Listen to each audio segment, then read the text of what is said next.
Hello there, homemakers. Today I'm going to be sharing a recipe with you, and this is one of my favorite pantry meals. Now, over on TikTok, I did a series of videos on how to stock a pantry for most families' needs, and then I posted a series of recipes that I call pantry meals. And basically that just means that you can almost completely or completely make these meals out of that pantry stock.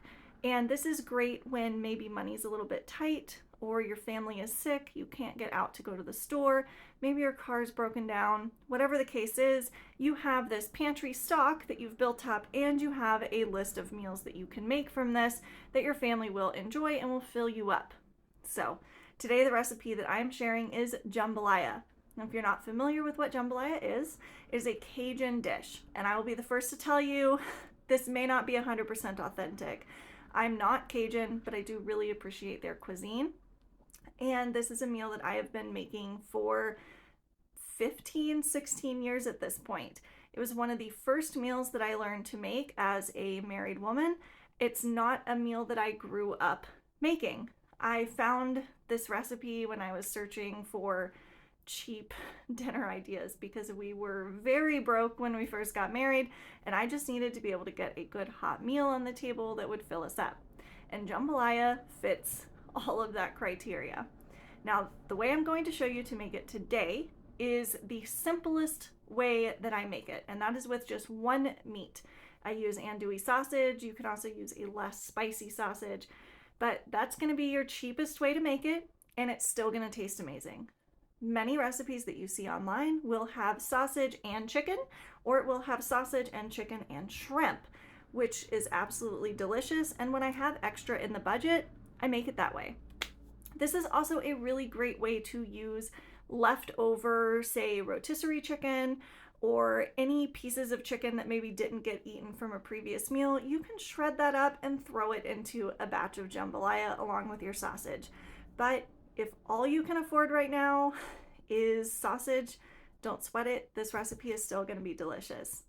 So without any further introduction, I'm going to get right into the recipe. The ingredients you're going to need for this meal are some sausage. I use andouille, but you can use some regular non-spicy sausage as well. 1 cup of white rice, a bell pepper, and an onion, or you can buy the pre-chopped frozen stuff, and celery. This makes up the holy trinity of Cajun cooking. You're going to need a can of diced tomatoes, that's from my garden, and some garlic. You're also going to need a Cajun seasoning. Tony's is a favorite for just about everyone, including people in Louisiana, and I also have Cajun two-step. This is also great if you can find it. You're going to start by chopping up your holy trinity. In Cajun cooking, this is celery, onion, and bell pepper. This is a little bit of a different spin on mirepoix, which is French and is celery, onion, and carrot. That is usually the base for a lot of soups and stews, and honestly, just so many recipes. But this is the Cajun version of that. The bell pepper adds just that little bit of sweet, but a little tiny bit of spice. It's a really good flavor base for this dish.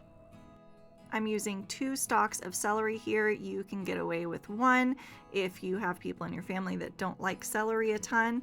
You're going to use a whole onion. Mine is also from the garden. I'm really proud of my onion harvest this year. Last year I got almost nothing as far as onions were concerned. They were all very tiny, and this year I got around 50 good size onions. So I braided them and they're now hanging up in my laundry room because it's downstairs in the basement and it's cool and dark in there most of the time.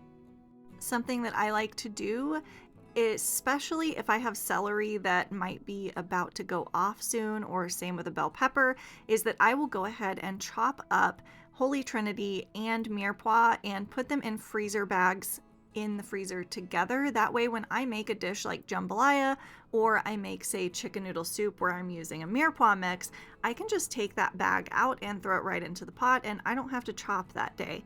So keep that in mind if you have some things languishing in the bottom of your produce basket in your fridge, that you can chop this up ahead of time and these ingredients freeze really well. If you want to add extra color to this dish, you can use any color of bell pepper that you want. I just wouldn't go with anything spicier because our Cajun seasoning does have quite the kick to it. I'll skip the rest of that dicing for you guys. Into a hot pot, we are going to put a little bit of olive oil or whatever oil you would like to use, and then get this holy trinity sauteing. Now we're not looking for a ton of caramelization here, we're just looking to soften the vegetables and get just a little hint of color. With your stove set to around medium, you should only have to stir this every couple of minutes and let it cook for probably 5 minutes total. This gives you time to chop up your sausage. I split mine down the middle and then continue chopping it. This just makes it a little bit more bite size. The Hillshire Farms andouille sausage is not super spicy, but keep in mind if you buy other brands, it may have a different spice level. So you may want to make a little piece and taste it. We're going to go ahead and add the sausage at this point, and then we will also start adding our seasoning. A word of caution on the Cajun seasoning. Start out with a little less than you think you might want the first time that you use Tony's, because it has a little bit more kick than you're expecting. After a few more minutes, this is about the color that you're going to see. That's when you want to move on to your next step. We're going to add a little bit of garlic. Yes, I use garlic. Go ahead and judge me, it's okay. And you're going to give that a stir and give that about 30 seconds to get fragrant. Make sure you don't burn your garlic.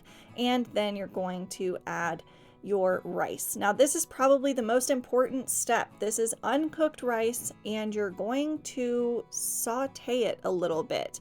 I don't know many other dishes that use this technique, but I think this is what really gives the flavor of jambalaya its punch, because as you cook this for a few minutes and keep stirring it, you're going to see that the rice changes. It goes from being completely white to being kind of translucent in a lot of the pieces, and it has soaked up all of that flavor and all the goodies that were in the pot. Then you're going to add your diced tomato, and again, just give everything a stir. And believe it or not, we're almost done with kind of the active cooking part of this. Then you're going to add water. I add a cup of water to start with, and this is because sometimes your tomatoes, which you're not going to drain, are juicier than other times. So we're starting with just a cup of water. Put your lid on once it comes to a simmer, turn it down to low, and set your timer for 20 minutes. Now, I want you to remember to come check on this every 5 minutes or so and just give it a stir. That way you know that the rice is not sticking to the bottom of the pot. At the end of the 20 minutes, you're going to do a taste test and see if the rice is done. So just try a few little grains of rice, and if it's still a little bit crunchy, add about a half a cup more of water and give yourself 5 more minutes or so. And I'm giving my directions this way because everyone's stoves run a little bit different, and everyone's tomatoes, depending on if you're using homegrown and canned or store-bought, might have different levels of moisture in them. Anyway, just keep doing that process until your rice is cooked, and then you're ready to serve. It might not be the prettiest meal in the world, but man, does it stick to your ribs. So that's the recipe. I hope that you try it, and if you do, come back and tell me in the comments how you liked it. My plan is to share a whole series of my pantry meals here on YouTube, because I'm realizing that all of the content that I created on TikTok, a lot of it has music on it that I can't put here on YouTube because the rules are different between the two platforms. So I basically need to reshoot everything from the last 3 years, which is fine because now I can offer a longer form content, which was kind of the whole point of migrating over to YouTube.